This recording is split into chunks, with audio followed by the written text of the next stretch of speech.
little intro. This is so different from how we usually do things because I usually do the intro at home in my son's nursery, not in front of a live audience. But we wrote our intro. And full disclosure, when I started this podcast, I would say a year ago, you were actually one of my wish list guests. Really? Wow. Yes. I added you because I knew that before Bruno Mars, before her, before Olivia Rodrigo, there was you. Wow. And they all stand on your shoulders. Wow. You opened the door for all the mestizas that are in the entertainment business today. And we're just so excited and proud and blessed to have you here with us in SOMA Pilipinas. And I also have to give credit to someone because without her, I wouldn't know who you were. She played your records when I was a child. She made sure I knew who you were growing up. And when I started my podcast, she said, you have to get Joe Bataan. Wow. And that's my mother. Oh, your mother. Yes. Okay, great. All right. Yellow seed. All right. So my mother is Luna Saliver. She and our family have been in San Francisco for almost 100 years. Really? Wow. Yeah. My grandpa was a monong in the International Hotel, and we have a long history of activism and culture and history here in San Francisco. So I just want to also introduce my co-host today. I never really have a co-host on my podcast. Wow. We're making history. I am. We're making history with you. And so I'm pleased and excited to share this moment with my mom. Well, I am so absolutely thrilled and proud to interview you, Joe, because you helped to define a generation of brown youth in the 60s and 70s. Yeah, you're going to make me cry. Well, we have tissue. You inspired us to embrace ethnic pride. You introduced us to salsa. I mean, a lot of Filipinos learn to dance salsa because of your music. So you invented the popularity of Latin boogaloo and salsa genre, which captured your rhythms as well as the soul ballads in your music. Oh, thank you. And we thank you for Thank your you. decades of artistry and for coming to SOMA, the historic SOMA Filipinos Cultural District of San Francisco. Yes, well, it's a pleasure being here. When I look back in retrospect, I think it was maybe over 50 years ago that I first came to San Francisco. They were tearing up the streets, right? They were building the BART. So it was very hard to cross the streets back then. And when I came here, I knew nobody. And that's how aggressive I was, because I lived in New York. And I said, I want to go to California. I want to go to Hollywood. I want to get known. He said, nobody knows you out there, Joe. You're wasting your money. They don't buy records. So I took a box full of records and got on the plane. I got in advance, and I just stopped in L.A. And from L.A., I met a guy by the name of Freddie Prince. And the director of that show was doing that program. And he says, Joe, I want to let you know, you're well loved out here in L.A. I said, yeah, well, what? He says, all the Chicanos love you. I said, can I be a Chicano? He said, hell no. He said, just be yourself. I said, but what do they like? He said, they just like what you sing. I said, get out of here. He said, yeah. So that was my first introduction, in L.A. And I said, well, I got to see the rest. So I thought San Francisco was right next door. And they said, no, man, you got to go about 900 miles. I said, oh, boys, I got on a plane, came to San Francisco, knew nobody, and I walked around, and I met these guys they took me to Haight-Ashbury, if I remember, and they put me up in the attic. They said, oh, you can stay here and sleep here, Joe. And I got to meet some people, and then I was amazed at the colorful things that were going on. I guess back at that time, it was a different type of movement. There was like the hippie moment. I was amazed at all this. I said, well, it's a different type of lifestyle. I said, could they see me in New York? And then the one thing that caught my mind was the radio, right? I think all the radio stations started with a K, right? And I think, see if I remember the station, K, not K-Poo, but it was the other one, black station. A KDIA or KSOL? Yes, KDIA. And I said, wow, look what they're playing. I said, they're playing a diversified popular music. I could fit right in here. I said, wow, you know. So I was really enamored with the sound of the city and the freshness of meeting different people. It wasn't like New York. Everything was really quick in New York, you know. So I came from that upbringing. And I brought my albums, not knowing that 50, 60 years ago, they would become sort of like treasures to a lot of people. You know, I see on eBay, how they sell them and how much money they're going for. I said, gee, I'm in the wrong business. I should have saved all those records, right? Yeah. But I'm just amazed that you know the history, because you got to understand, there were Filipinos here, but nobody knew me. I mean, only the Latin community, they were just beginning to know me, you know? And for a lot of people that did know some parts of my life, they couldn't explain it to other Filipinos, right? They said, well, this is this guy and he's singing about Afro-Filipino. I said, well, who the heck is that? Nobody, it took a long time. The mission has been 50 years. And to hear what you said today is like, it made me cry. Because when you think about what I went through in my life, to come to this moment now and to see it evolve, it makes me proud. My father's Filipino, he's from Manila, and we didn't have much of a cultural upbringing, you know, because there's only 2 Filipinos in the whole neighborhood. So there was nobody else to talk about history or anything else. And then one day in 1973, after watching all the nationalistic bands come out, the average white band, I'm black and I'm proud, and all this, I said, what the hell am I? And I looked in the mirror and I said, well, I'm black and I'm Filipino. So why not Afro-Filipino? So you got to understand that as a young man, I had a lot of visions and dreams. And when I coined something, I had no idea that 50 years later, these names would come synonymous. You know, I did Salsoul, the Afro-Filipino, Rapo Clapo, stuff like that, Subway Joe. It makes me proud. And especially to know that I really belong, right, to a community which, growing up, I was a world person. See, Joe Battaan's music, you don't put in the Latin section in the record stores, and you don't put it in the black section. You put it in the middle, which is world. So everybody gets a chance to hear it. And that's the way I categorized myself for a long time. So the song Ordinary Guy really describes me. And I don't put on the airs for anybody. I've always been the same guy for 81 years of my life. And I'm just happy to be here. Listen. I talk a lot, right? Now, would you prefer to be called Joe, Mr. Bataan? Okay, got to tell you a secret. Bataan is my first name. Nitalano is my last name. Joe is not my name. You see, so you got to understand, as growing up as a kid, I got into a lot of trouble, right? I was Peck's bad boy. And Bataan was synonymous with the street gangs and everything back there in East Harlem. So when I ventured into music, there was a promoter that I asked him, could I play for you? And he was going to pay me $10 to bring the band.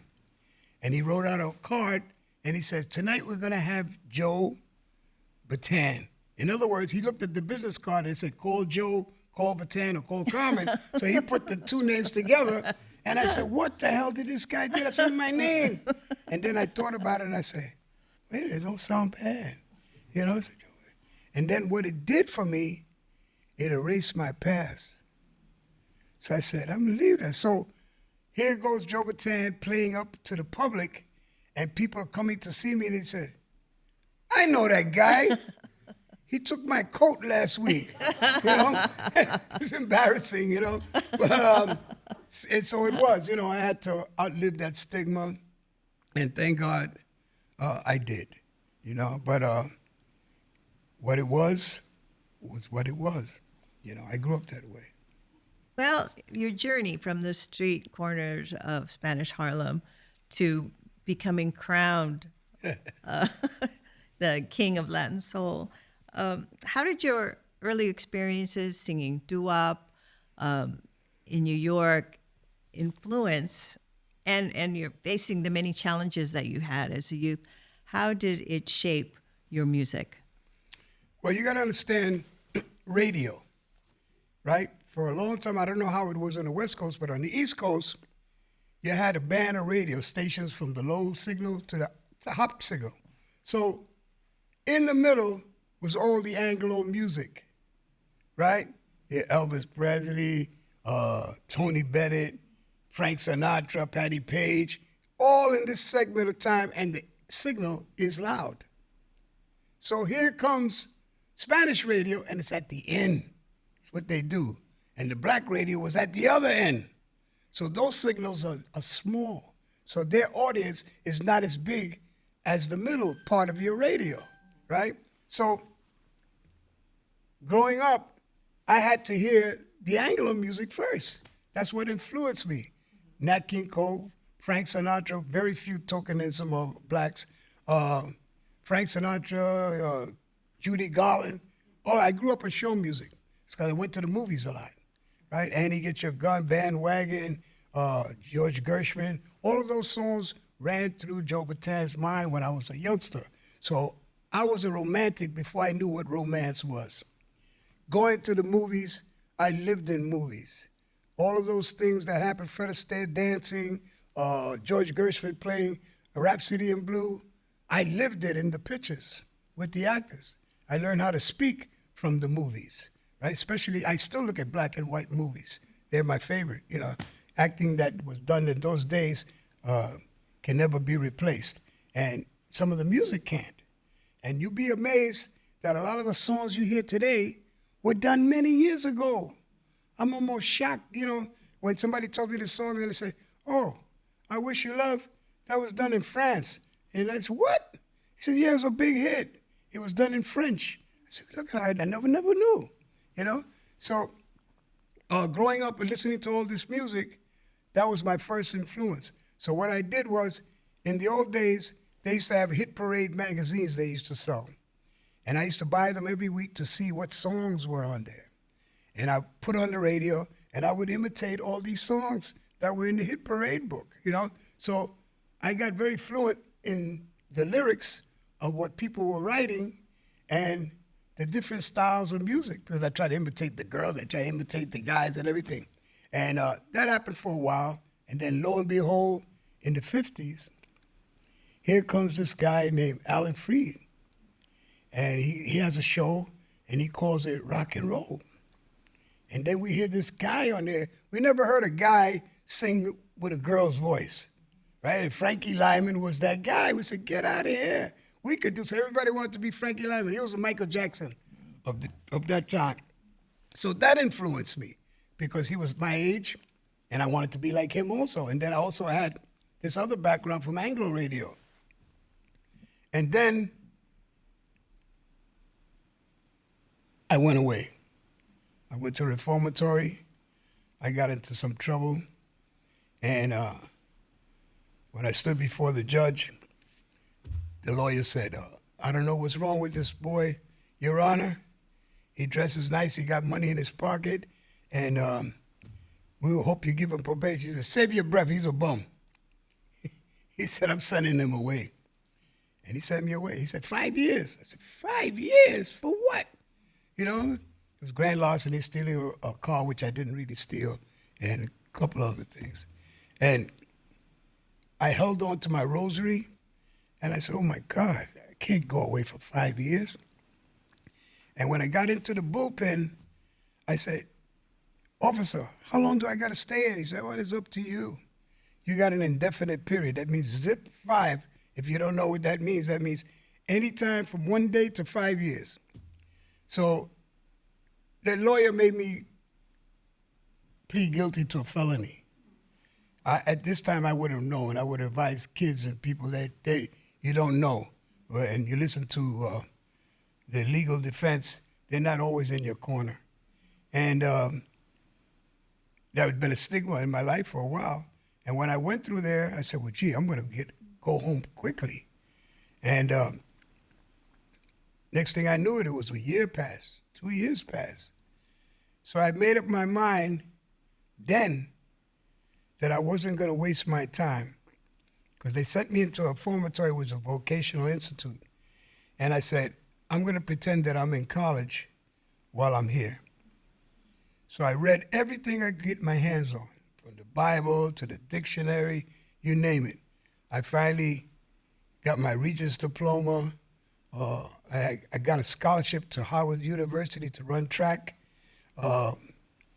But none of those things materialized, because when I got out, I found out that I was a father. Oh. At 16. Oh. And here I had a baby. And I said, what the heck am I going to do? And so that curtails all your plans. My dreams of going to school, all of those things. You had to get out and make a living. So I became a delivery boy. I worked on 11th Avenue carrying those big packages up and down the street, trying to dress up and go to school at night. It was too difficult. I just couldn't do it. And then I had my dreams of the music, and there was no way I could fit that in, you know? So trial and error, I hustled in the streets. We didn't have money to go to college. Our dreams to make it at that time was either become an athlete, Jackie Robinson, Willie Mays, or you became an entertainer, right? And I was fortunate to get into the entertainment because I was too small to play baseball. So, and by trial and error, I went on, and I found my way, and that was just a part of the story. So your music blends so many genres. Right, and because of that, as a story, I tell everybody, what I did was being done long before me, but they didn't know what it was. The example, Smokey Robinson. He was doing cha-chas with Mary Wills. If you listen to those songs, you could dance cha-cha to them. But he didn't call it Latin soul or cha-cha. It was just Smokey Robinson. So when I tell that story, people start to research, oh, wait, let me listen to that, right? Hey, you know, he was really doing it. So that gave me the idea. I said, they're singing in Spanish, but for one reason why the audience is not that large is because a lot of people don't understand Spanish. So why not take the same beat and do it in English, right? And that's what I did. People tried to emulate that, but they forgot one thing.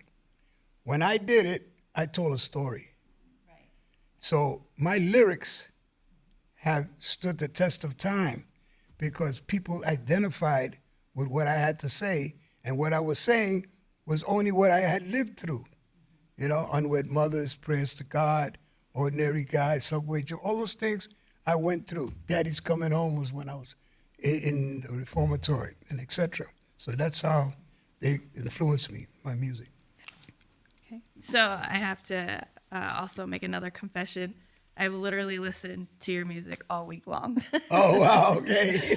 From the salsa to the doo-wop to the rapo clapo. I watched that music video with my 2-year-old son. All right. And I love how you were saying your lyrics really reflect the struggles, the resiliency, the love, and the joy, and the stories of urban life. So much so that I feel like you really reflected what was important back then as far as social issues, social justice, someone who experienced it, like you said. How important was that for you to use your platform to speak on these experiences and what others were going through? Well, it's very important. When you look at it in retrospect, you have to understand when I was doing and creating back then, my goal was to get recognized, to be appreciated, to be loved. All right? The writing of my lyrics and stuff, I thought nobody would understand. I actually stood there a lot of times when I wrote a song, I said to myself, and I'm going to be admitted, I relished. I enjoyed what I did, right? And I said, wow, I hit it now. I said, only if people understand what I'm trying to say. For instance, you take the song, What Good is a Castle? I lived on the 5th floor, and I looked down at the street, and I saw the dirt moving, right? I actually saw the dirt moving in the street. And then I said, wow, what good is a castle way high up on a hill, which is the 5th floor, if you're chained down and you're crippled and you're 6 stories high? So I say, who's going to understand what I'm trying to say? You know? And then as I went down, I said, what good is a judge or a jury without a trial? And then I used that adage with the rest of the songs. And I said, wow, I got something here. Will they understand? When it was played, you got to understand, my audience was very, very small compared to Elton John or Michael Jackson. So if you heard what I did and you liked it, it stood with you, right? Maybe for the rest of your life, because you were enamored by what I did, irregardless if anybody else didn't know. So Joe Bataan was always underground. I was always passed through houses. Oh, you ever heard this guy? And that's how people got to know me. There was one Filipino that remarked from Stockton. He said, I got this album by this guy, man. And he's singing Afro-Filipino. You got to hear this. And the guy said, man, I never heard. I forget the guy, the famous poet. Pinar. I forget. Oh, I'm sorry. I got bad with names. But anyway, he was amazed. And I thought that was really nice of him to recognize. No, your music was passed around in many house parties here in Daly City and San Francisco. You know, it's amazing because you don't feel it. So when I was first here, nobody really knew who Joe Bataan was. So it was a journey, you know. I kind of want to switch to legacy right now, because we're on this topic of legacy and how your music has sort of lasted the test of time. So you were often credited with pioneering salsa. So did you know that you were creating a whole new genre that so many people across the nation would embrace? I mean, the Fania All-Stars came from that. And well, you know, my dream, after being in the music business for a while, I'm a fast learner. So, of course, when I first made my first album, I was so nervous that I finished the whole album in one day, right? And we didn't overdub, if you don't know what that means. We did everything at the piano. The band was sitting right there, and I was sitting here, and the producer said, okay, we're going to do sections at a time. I said, no, they got to see me. He said, what do you mean? I said, they got to see me. I got to give them directions. He said, well, where's your music? We don't have no music. He said, you don't have no music? No, it's all memory. So Johnny Pacheco looked at me like I was crazy. He said, well, let's see what these kids, now you got to understand, those kids that were there were 13, 12 years old. I was the oldest. I was 20, right? So I was like the godfather, taking these kids out and putting music together, and I trained them, right? I ran it like a gang, right? They had to listen to what I had to say, or that was it. And that was the only way, because nobody else would listen to Joe Bataan, right? They said, nobody wants to play with that guy. He's a títere. He's a little gangster, man. Nobody wants to, you're wasting your time with that guy. So the only ones that would listen were those kids. And the story goes that I went into rehearse one day, and they were all there in the auditorium in the school where I rehearse. And I was appalled. I said, what the hell are you doing here? Nobody comes in here but me. And they looked at me because they knew my reputation. And then I looked around, and I said, holy, excuse my language, shit. They don't have a piano player. I said, I could move right into this band. So I took out a knife. This is a true story, but it's whimsical. And I stuck it into the piano. It was for drama, right? I wasn't going to hurt anybody. But they all looked at me like I was crazy. I said, I'm the leader of this band. And nobody said anything. And to this day, we laugh about it, those of us that are still around. And the rest was history. In 6 months, we were making records. You know, I told those kids, I said, you listen to me, I'm going to take you someplace where you've never been. So while we were in the studio and about to record, he says, well, let's see what you got. So I counted off the song, and we did the song. He said, you going to sing at the piano? I said, yeah. He said, don't you want to get off and overdub? I said, no, they got to see me. I got to do it live. So unheard of. We finished that album in one day, the first album. So, and he went back and told the police, I don't know, these kids, they finished the album. I don't know what you call it, you know? But the rest was history because we all got dimes. At that time, that's how much you put in the telephone. And we all called up the radio station. Play Joe Bataan, play Joe Bataan. So we did that for about a week. And then the guy got on the radio. Look, you guys out there, don't call no more. The record's a hit already. That's amazing. That's like what you're saying. That's really how indie artists have to do it. Yeah. Well, you know what? That story and all of that is in my book. And I'll be honest with you, when I wrote the book, it took me 20 years. I think I wrote 5 pages in 20 years.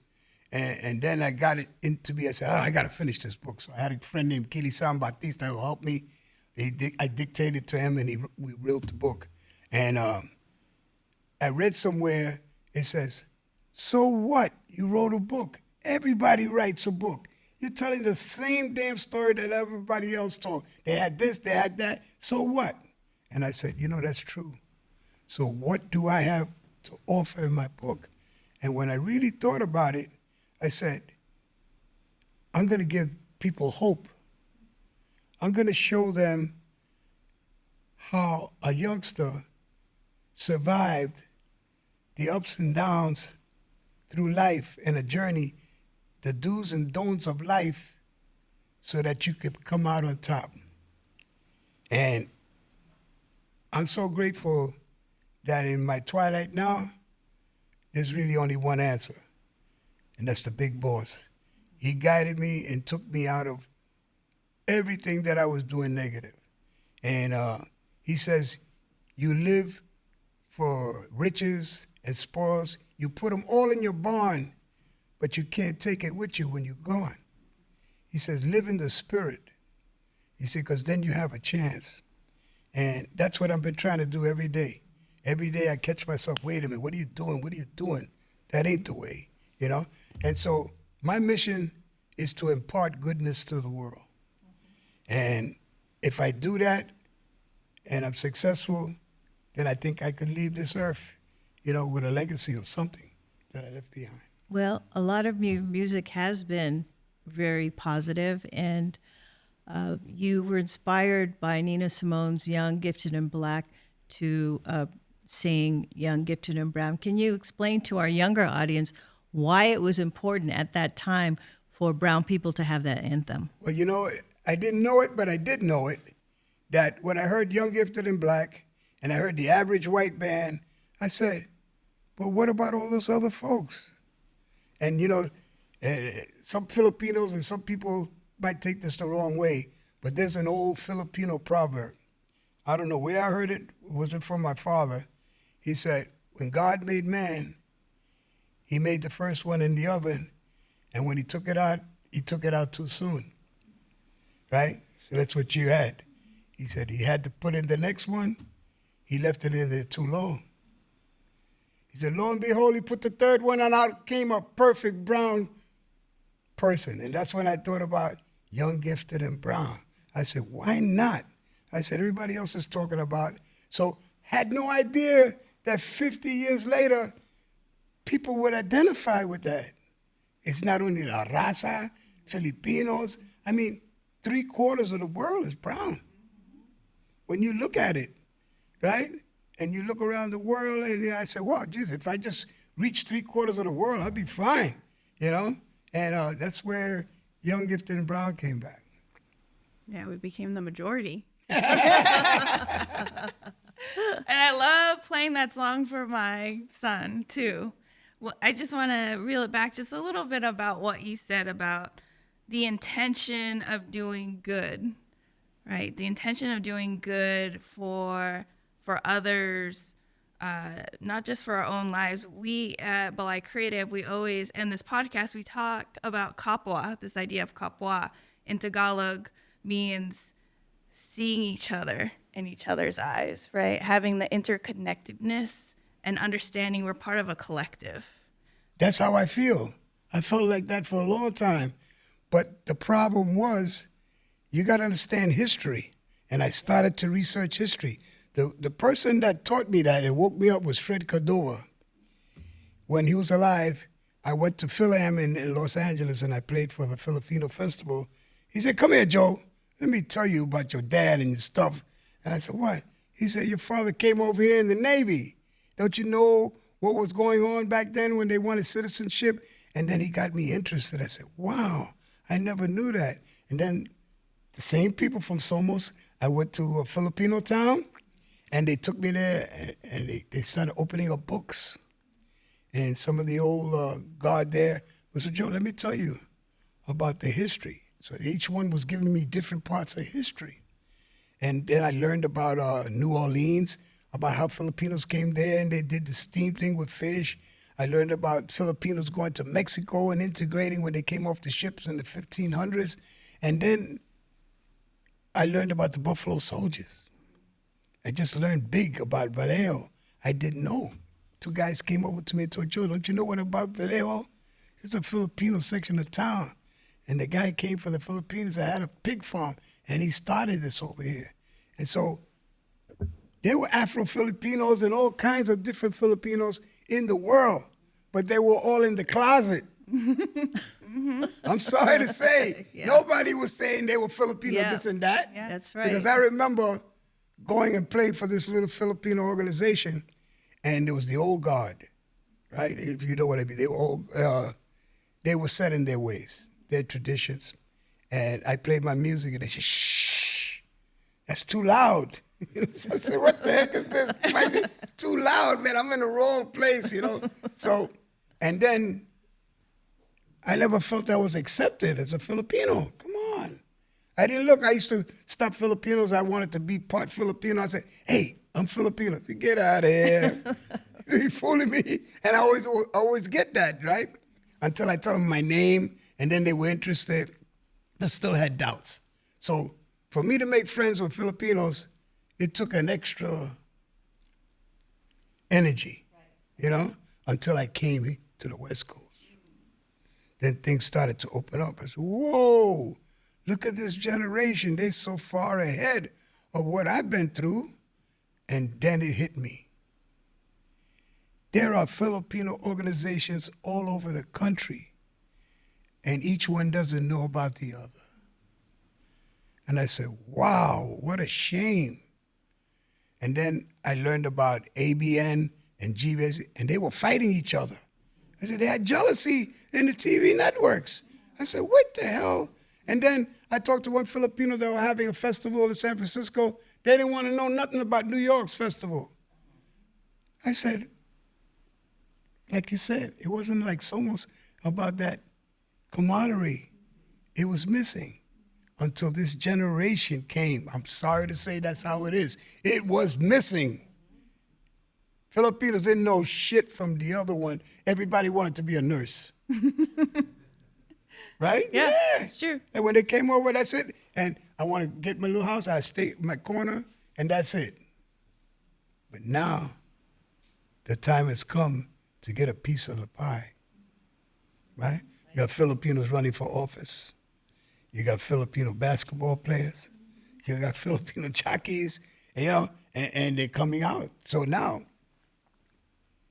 we never had any leaders to look up to.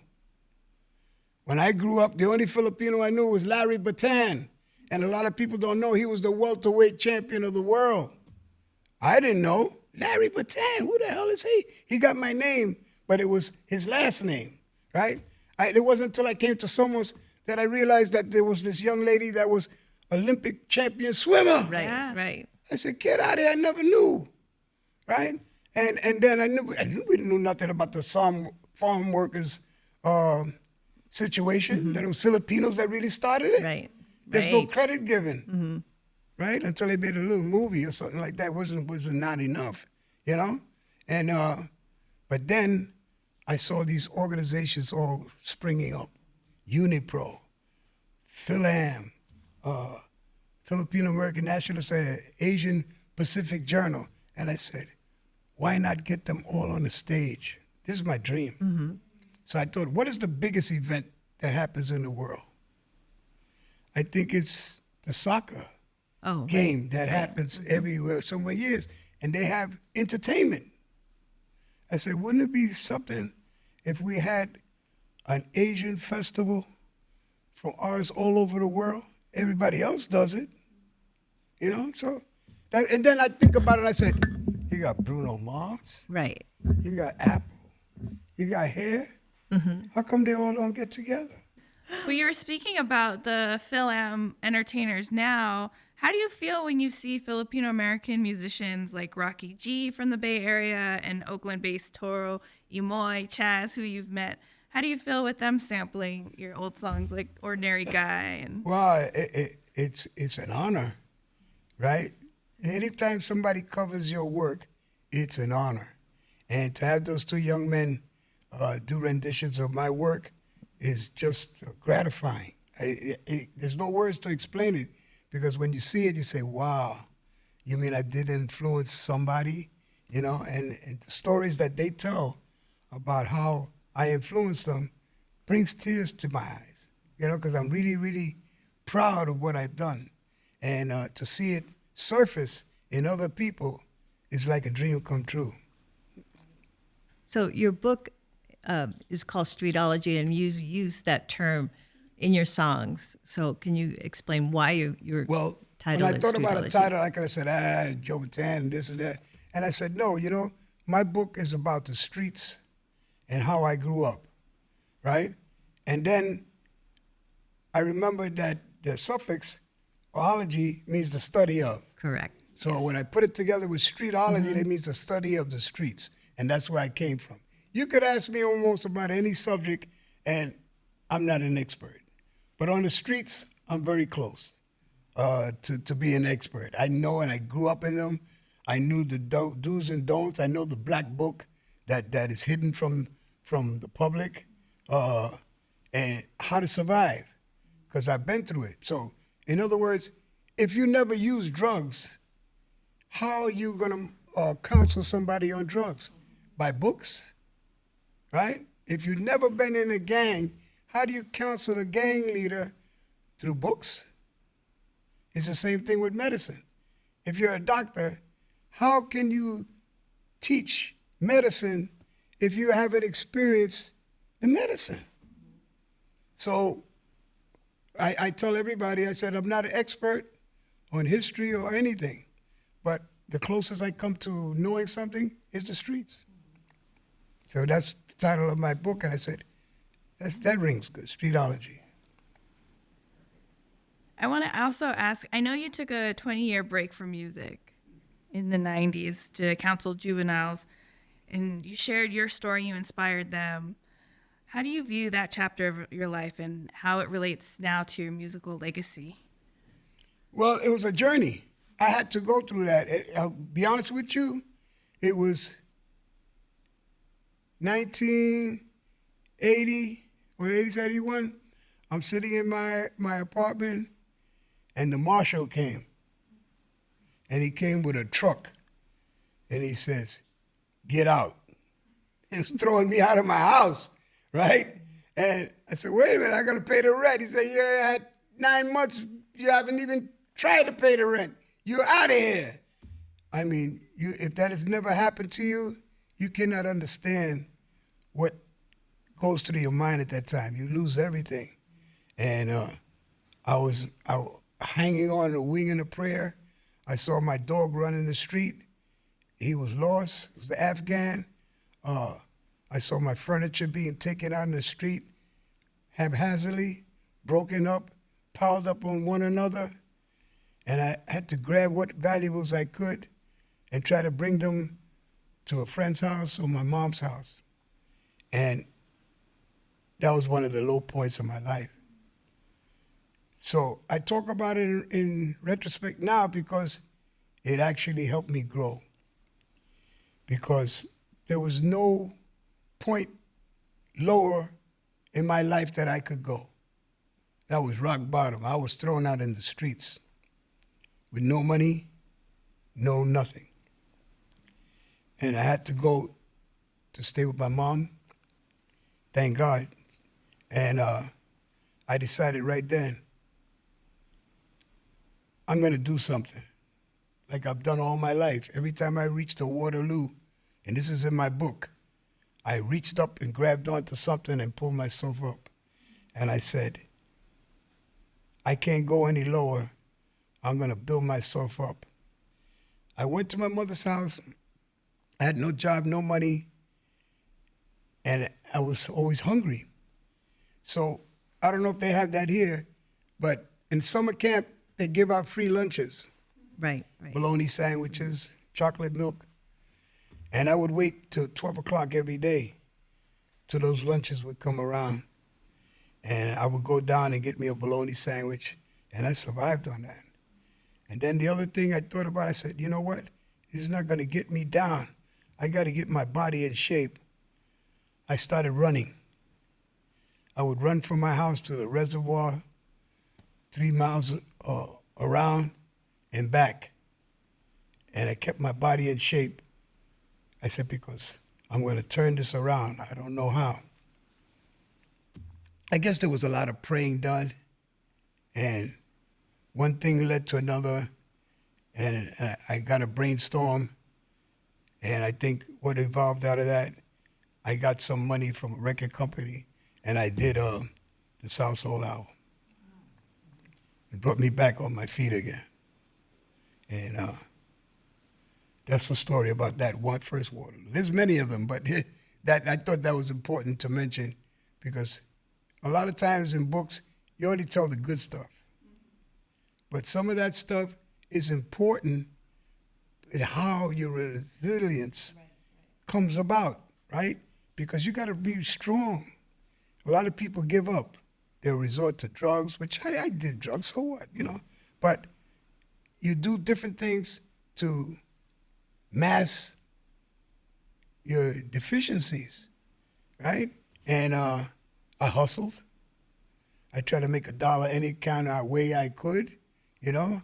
I got into some heavy traffic, almost got caught.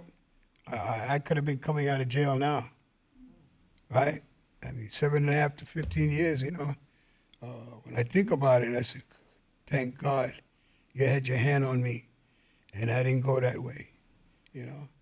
After that, I had to find a job. Mm-hmm. And I looked in the paper, and of course, my wife was saying, we can't pay the rent here. You got to get a job. I said, I never worked. You know, I mean, I had a delivery job or something, but it never worked. So I looked at the paper and said, what the hell can I do? Right? Well, I got a high school diploma. So what? No, high school diploma don't mean nothing. So I went and took a civil service exam. And of course, when you take civil service, they're going to check your history. And I knew that I had a past conviction. I said, let me try anyway. I took the exam, and they called me 6 months later. And then people that saw me said, aren't you Joe Bataan? I said, yeah. I said, what are you doing here? I said, I need a job. I said, oh, man, we're going to hook you up over here. I said, I just want a job, you know, counseling. He says, you think you can work with these kids? They're bad kids and everything. I said, I don't have no fear of kids. He said, you don't know these type of kids, boy. They're going to run you ragged. I said, look, just give me the chance. So I worked there, and I was on probation. And lo and behold, they called me. Said, well, they want to talk to you downtown. Why? Said, we noticed here that you were in trouble. I said, yeah, I didn't lie. Because if you lie, that's automatic. You're going to get thrown out. He says, but you put over here that you graduate from the University of Albany. I said, well, that's where my diploma came from. I didn't say I came from the university. So they let it go. And the grace of God, I stayed there 25 years. Wow. I work with kids, and I'm going to tell you, and I'm not bragging, I was the best. Oh, I believe it. I was the best counselor. Those kids, if they see you today, they'll tell you, they only knew me by Joe. I never used my last name. I was the only one in the whole place. They said, how do you let these kids call you by your first name? I said, look, I know who I am. I said, hey, Joe, you ain't coming to work today? We're going to tear the place up. And they used to get my phone number and call me in the house. Joe, we're tearing the place up. We have a riot, and you better get to work. and they would call me to come in to quiet those kids. I mean, they were tough. I'm telling you, you have no idea the headaches and things that you would go through when you work without weapons, right? You have to work with your hands and your mouth. So my bark was louder than my mouth because I always knew how to talk. And for some reason, God gave me that gift that I was always able to communicate with kids. The stories that I would tell them, how they would look up to me when I told them my story, and they wanted to be like me for some reason. I used to take them all to church. There's one story that I said, I can't get to church on my own, so I'll take them here in prison while I'm here, and I'll go to church, right? So there's a story that I would get everybody to line up. Line up! I said, what? We're going to church. Everybody sat down. Nobody wanted to go to church. You know? I said, oh, okay. I said, how many volunteers? So maybe 3 boys came up. Okay, so after that, I'm taking you to the gym. So everybody got mad. He's taking them to the gym. I said, no, you guys didn't want to go to church. You can't go to the gym. So the next day, I would come back and say, line up for church. The whole place got up. I took, it's no lie, 70 kids by myself down 5 flights of stairs. Now, if you got to understand, this is a prison. Nobody, you don't do that. The ratio is 8 to 1. And not one kid stepped out of place, uttered profanity, and they all sat down in church. That's respect. And after that, I took them all to the gym, and we wilded out. I mean, we wilded out. I mean, my rules in a basketball game, everything goes. That means you sock them, hit them in the head, throw up the basketball. It was like wild man basketball. And we just had a good time. And then after that, everybody was dead tired, broken up. I would make them run up the stairs, 5 flights of stairs back to the room. And I said, okay, listen to this. The last one upstairs gets piña. Now, piña means everybody hits them on the head. And you should have seen all those kids running up those stairs, trying to beat, not to be the last one upstairs. And that got me across for 25 years. Games and stuff like that I did with kids. And those kids were grown men now, come to see me play. Hey, Joe, man, you remember me? I say, no. He says, you remember your words? He said, spirit, health, and knowledge. Because before they did steps and stuff like you see on the college campus, I was doing that in the prisons with the kids. And they couldn't understand, how did I get these inmates to do this, right? And I would have them march. And they would say, how you living? They said, 3 levels above the rest. It was like karate because my whole family was in karate, right? Everybody's a black belt in my family except me. I carried the bags. But that's how I ran the dojo. So they loved it that my dormitory and the kids that were under me were like in a dojo. And it passed my time, it passed the kids' time, and it made those 25 years go by. So did they hear your music though while you were counseling after them? a while, every once in a while as a treat, I would play them an old video with me with an afro doing rap or clapper, and they say, "Get out of here! Joe Bataan is rapping." They couldn't believe that I was one of the first to do rap music, right? They said, "This old man doing rap music. Get out of here!" And But that video is more than rap because you combine it with disco, and I said, "Look at that! It's disco and rap. Who would have done that?" That was so creative. Yeah, that's another story. That's why you're a genius. Well, okay, we're running out of time, but we want to talk about your book and where can people find it because it's out now. When this episode airs, it'll be out. Yeah, well, September 15th, they're doing pre-orders now. Streetology is Mahal Publishing. Catherine Serrano is the publisher with her husband. And I think there's a Q code that you can find on my website with joebatanmusic.com. And if not there, Future Ancestors, right? And I'm sure you can get in touch with Nicole. Yeah, we'll link it on our website for sure. I think we'll be coming back for a book signing. You have to come back for yes. a book signing, Joe. Yes. Yes. Yeah. Yes. And maybe if we're lucky, performance. You'll perform for It'll us. be my pleasure. Yeah. My pleasure. Well, thank you so much, Joe. It's such an honor. I feel like I Yes. could retire the podcast now with having you. Okay. Yes. Thank Well, you for your artistry. Maybe the audience had a question or two. Yes, we also want to ask the audience. Do you have any questions? Yeah, in that last story, thank you for being here, OG. In that last question, you mentioned spirit, health, and knowledge. Can you unpack that for us, like some of your philosophy? Yeah. Well, spirit, I used to tell the kids, they said, well, what is a successful formula? I said, well, look, spirit means you have to believe in something. That's a big boss, right? Knowledge, you should not let one day go by without learning something new. Spirit and health, you got to take care of your body because you can't do the other things without it. So if you have those three ingredients, you're on a platform for success. And that's how they live by that code: spirit, health, knowledge. Just like grace, mercy, and peace. Discernment, wisdom, and understanding.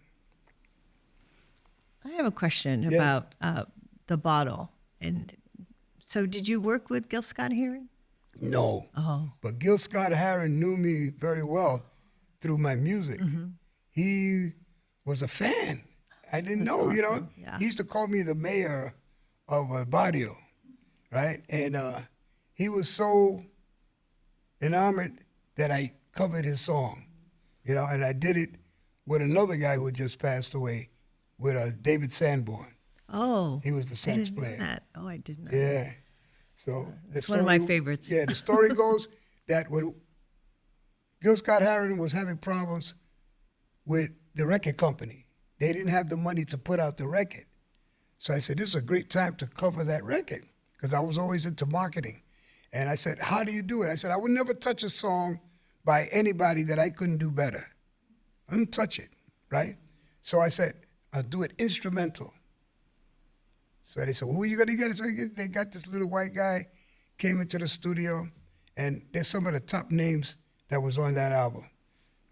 John Faddis, Barry Rogers, Victor Paz, Lou Sala from Blood, Sweat, and Tears, Cornell Dupree. I mean, you name it. All these guys were there, and they sat down there just like this, and they said, why did all of you come here? You're supposed to come at different times to do sections. They said, oh, Joe, we all here. You want a hit record? Let's do this. So I said, okay. Say, well, where's this guy's going to sing the lead? So this little white guy walks in with a horn. I said, who the heck is he? You wait till you hear. They said, they counted up 1, 2, 3, and they played. The place caught on fire. We took one take, and when they heard David Sanborn blow that horn, everybody knew it was going to be a hit. When they finished the song, everybody just stood there and said, holy shit. And that's what happened. The bottle sold 80,000 records the first week. That's one of my favorites as well. I mean, I have so many favorites of your albums. Yeah. Yes. Tell us about your favorite Filipino food. You got me there because I love lumpia, right? And garlic chicken, I really haven't been exposed to too much. My father was a chef cook, right? But I'll be honest with you, I grew up on pork chops and French fries. And he used to kid me, he says, look at that belly on this kid. That's all he eats is potatoes. And my father could cook anything. He was a chef cook, so he had to cook for the Jewish community, so he had to know kosher. So he was in big demand. He only worked 6 months out of the year, and it was only seasonal, but he made enough to last for the year, But the whole neighborhood used to come when he made a cake, because he would make this big cake, and he would put on the top Bataan. Youth conquers all. So, the name Bataan has many, many different stories. When I asked him, I said, what the heck is it? He said, it means youth conquers all. My mother said that when they were going to name me, they had to explain what the name meant. So they had to go to the Oriental Dictionary to find a definition of Bataan. But then, years later, when I went to San Pedro and I saw Fred Cordova and some people said, Joe, let me tell you the story about Bataan. I said, what? He says, now, I don't know if it's true, folklore. He says, back in 1500, there were many islands in the Philippines, and the natives were going crazy. They were killing people, and there was a prince and a princess, and they escaped. They were going to get slaughtered and killed, and they settled on this little island, and they called it Bataan. So you have it. I don't know what the story is, but the story is, if I was a girl, he was going to name me Corregidor. So if you know your history, you know Bataan, Corregidor, right, during the war. And that's a joke, right? Because thank God I wasn't a girl. You'd be talking to Corregidor right now. Josephine. Correcto. Go ahead. So glad you're here. You were idol back in the day for sure. Really great to hear. Question: do you ever played in the Philippines? If you did, you got any stories you want to share? Yes. It took, let's see, I think I was 60-something years old. When they called me, I would say, wow, finally, I'm going to the home of my father. And they called me to play, but it wasn't in Manila. It was on Malisimbo Bay, right? That's off the coast. You got to go on a boat to this island where they were going to have this festival. So 2 Filipinos that go to church with me, I said, gee, I'm going to the Philippines. He said, yeah. I said, what am I going to do? He said, man, everybody's your family, Joe. I said, why? He said, everybody's your family over there. He said, you want to know the general? I mean, he's telling me all these politicians. I don't know anybody from Marcos to whoever. And so I go over, and I'm saying, wow, nobody knows Joe Bataan. When I left, there were 5,000 people shouting Joe Bataan's name. I mean, it was such a thrill and to sing. And then a guy from Mindanao, he wrote me a letter, and he made me cry. He said, Joe, I want to tell you something. He was a white guy living in the Philippines. He said, you don't know what you did. He said, what? He said, you sang the prayer, and all those kids were singing with you. He said, they didn't even know what they were singing, but you brought the prayer back. He said, so many of the youngsters have lost the touch of familia over here, right? They became too much Americanized, and they forgot their upbringing. And you brought the prayer back into the town. He said, I want to thank you. And that made me cry because everywhere I go, and I've had 3 heart attacks. I beat cancer. I beat diabetes. I mean, I'm a walking miracle. Wherever I play, that's the first song I sing. Oh. That's my way of thanking God for what he's done in my life. And I don't ever want to forget that. You know, I'm not ashamed to say it. There was a time when I would hide the Bible. You know, you don't want nobody to know, hey, he praying. Look at Joe Bataan up there praying. What's wrong with him, man? I remember him when. I don't care. I said, I try to live in the spirit.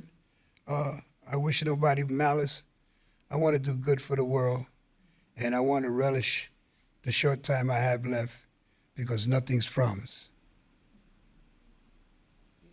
Yeah.